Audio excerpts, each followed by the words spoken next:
not have a soloist today, so I'm going to play a song. And before I play it, I'm going to ramble a little bit. I don't know if my thoughts will connect, but I hope they do. So I'll give Phil a little break, and I'm going to talk and then do an interlude. This week, on Tuesday, my sister who lives in Missouri started traveling to Kentucky. My sister in South Carolina flew into Cincinnati. My brother picked her up, and they all arrived at our house Tuesday afternoon. And we had supper on the screen porch, and we started talking. We spent the rest of the week together.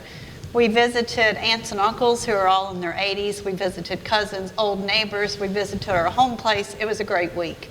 On Friday, we drove down to Newcastle, and we visited the Wondrous Center. If you haven't been there, I recommend it. We went in, we got a talk. They do like a history talk, and then we went to the bookstore, and I carried more books out than I planned to. But it was a wonderful afternoon. So Saturday afternoon, when my sisters left and the house was empty, I sat down, picked up my phone, looked at Sunday's message, and I was drawing blanks. And so I sent Phil a text, "Hey, do you have any music you want?" And he said no. So I was just, I'd been a busy week and my mind wasn't focused on today's worship. So I read the scripture, and I read it a couple of times. And as I did, things started falling into place. The scripture that Phil's going to use is a very familiar scripture, and it's saying, and think about the words, and I was thinking how this fits with the graduates too. Be not conformed to the world, but be ye transformed by the renewing of your mind. Those are powerful words.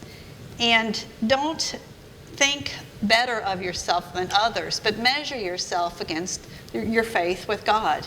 And I thought, wow, if we could just all do that. So I was thinking, how do we renew our mind? We can renew our mind in many ways. I had my mind renewed this week just by going back and reminiscing and visiting and talking. I was renewed, and I felt like I've been on vacation because it was such a good week. And graduates, when you're in school, there's going to be times you need to renew your mind. We can do that by coming to church and focusing, leaving the world behind and focusing on spiritual matters. We can do that at home by reading some scripture or doing a devotion or taking a walk. We can renew our mind in so many ways. One of the things Wendell Berry pushes is he brings up the past, and he wants people to know the importance of the agrarian life and the life that we are forgetting, the art of farming and how to preserve all of that, preserve our land. And it's so powerful. And I thought, you go out and take a walk. We did a lot of walks this week. You renew your mind. When you walk, your brain releases endorphins, and you feel better. It renews you. It's just so important. Another thing Wendell Berry says is to know what you're eating. Grow some food and eat it, and it's fresh. And try not to eat so many preservatives. All of these things help to renew our mind. Music. I can't say anything without mentioning music, but music renews our mind. The songs this morning, you all may not have thought of the songs or the words to the songs. The first song played today was, "Lord, prepare me to be a sanctuary, pure and holy, tried and true." The song you sang a while ago, there was a line that said, "Gifted to you, we turn to you, offering up ourselves in praise." You heard the song played, "I would be true, for there are those who trust me. There are those who be strong and be brave. Take time to be holy." All of these help renew our minds. Now, the song I have chosen, you may think, why did she choose that? But it goes all the way back to Easter. We heard about the death, the resurrection. We heard afraid yet filled with joy. And Phil followed up all through May. We have been following up on that theme. And so the song I'm going to play, and I'm going to ask you to look in your hymn book to page 195.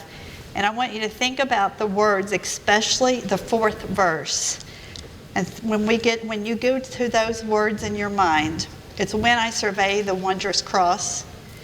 But love so amazing and so divine, it demands my soul, my life, and my all. Think about those words. The love that Christ has given us demands that we give him our all. And I'm going to play When I Survey the Wondrous Cross. And it takes us back through the last 6 weeks.